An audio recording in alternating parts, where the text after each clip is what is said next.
Here's a very famous equation that you need to know for the test.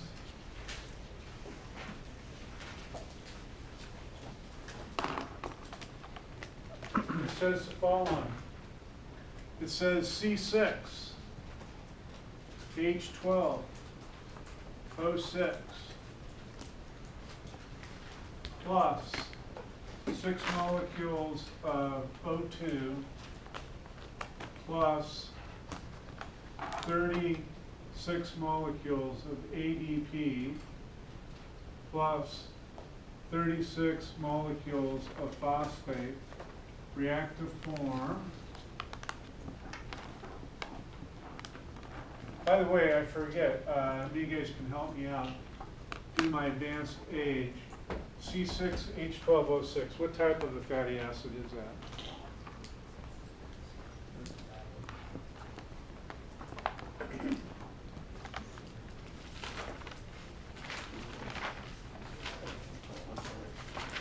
Glucose? Is glucose a fatty acid? Not last time I checked.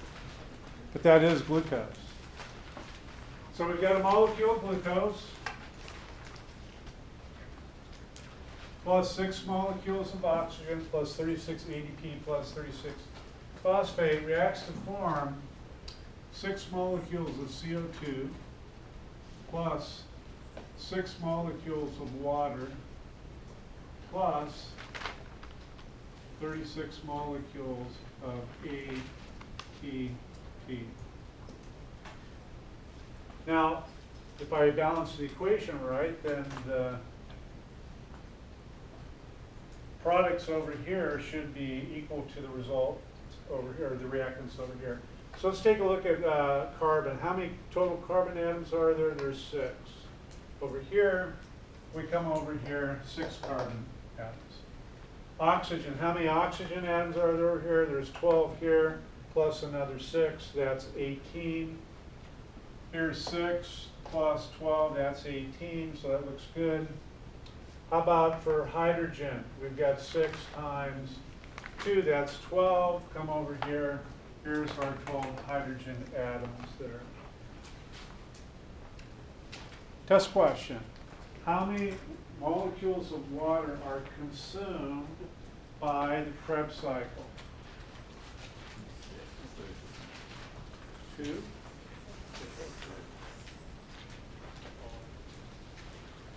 Okay, should they all have that in your notes? How many molecules of water are consumed by the Krebs cycle? 6. The answer is 6, right? Krebs cycle consumes 6.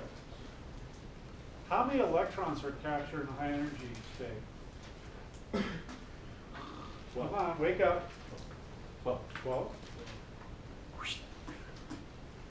How many electrons are captured in a high energy state? Yeah, we just did that just a few moments ago. You people seriously need to go check for Alzheimer's disease because you guys got short-term memory loss. I thought you were referring to the Krebs cycle. 24. 24. So over here, we've got oxygen coming in, and here's our equation. It says the following. We've got 24, oops, that was good.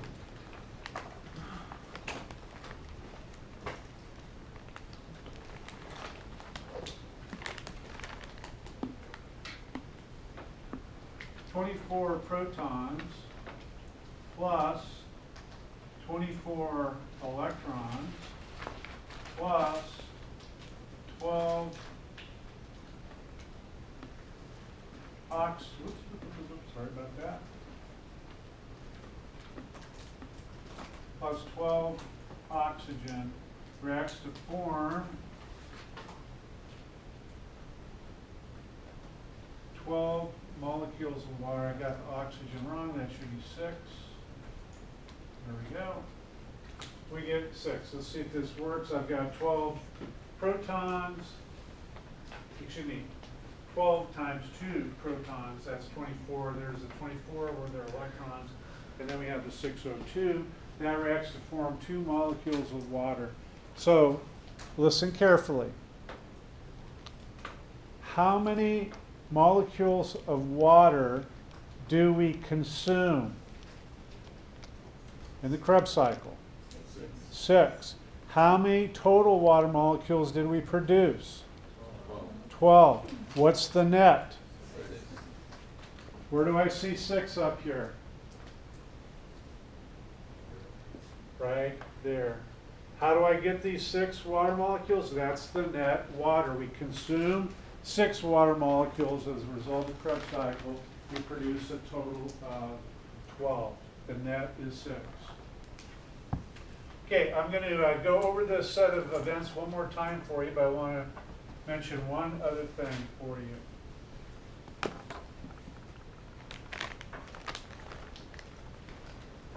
They're a pretty well-known professor in the local area here. His wife calls him up one day. They're having marital issues, and she worked in his laboratory. And she calls him up, and she sits there and says, "Hey, I'm going to kill myself." So she hangs up. He then dials 911, and paramedics show up. She's on the floor, dead, and she's got this white powdery substance on her lips. So how many of you are going to start mouth-to-mouth CPR on her? It could be cocaine. It could be really good, you know. Of course, then it could be something really nasty, and probably something very nasty. So there are these terrible molecules that can really do some serious damage. One of them is known as cyanide. I suspect that all of you have heard of cyanide poisoning. Cyanide will kill you very, very quickly. How does it do that? And here's how it does it. Cyanide comes along and it binds to cytochrome A3, listen carefully, and it permanently reduces cytochrome A3.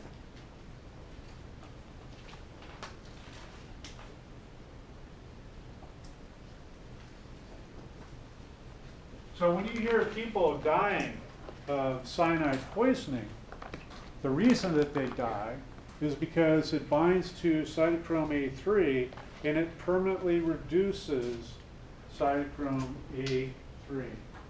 Simple question. Let's see here. Where's Melissa?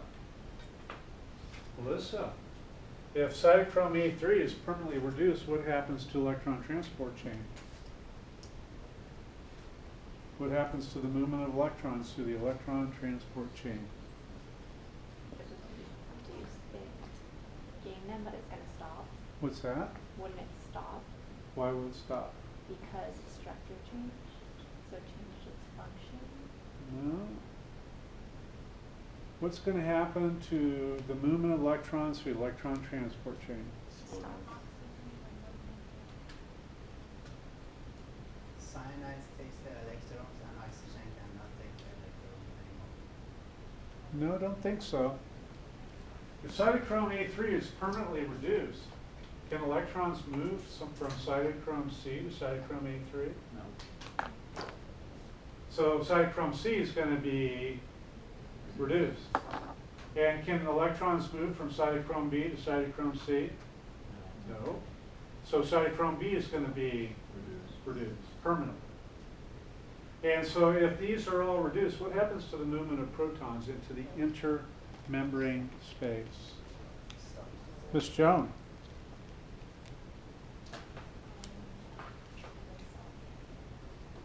Right, is that a guess? Well, no, because electrons aren't being transferred over, and the process stops.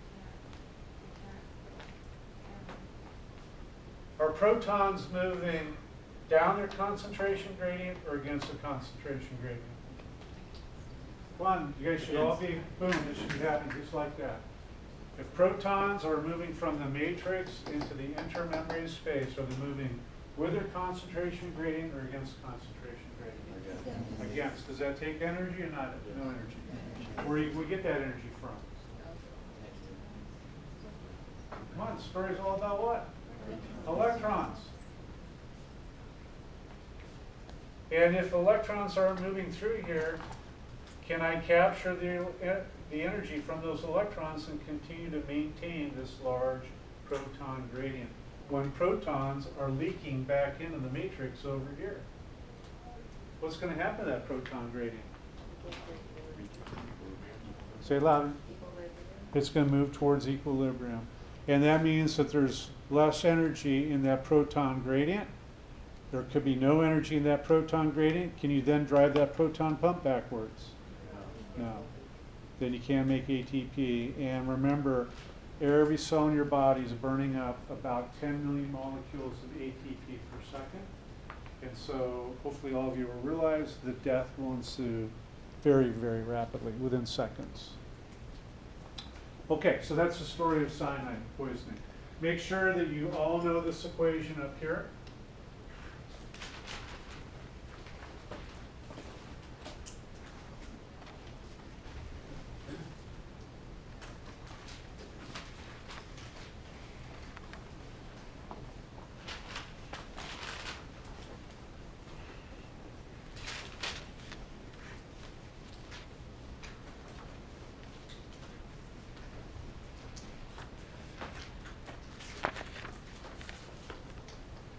So here's our cell membrane. This is just a repeat of what I've already mentioned. So what I would do is just encourage you to kind of go along in your notes and revise your notes where it's appropriate. Otherwise, you just can follow along the story. We know that the cell is expending energy at a high rate. And as it turns out, one of the interesting facts is that our cells spend a lot of energy just trying to regulate the concentration of sodium ions inside the cell. And the reason for that is because sodium wants to move from an area of high concentration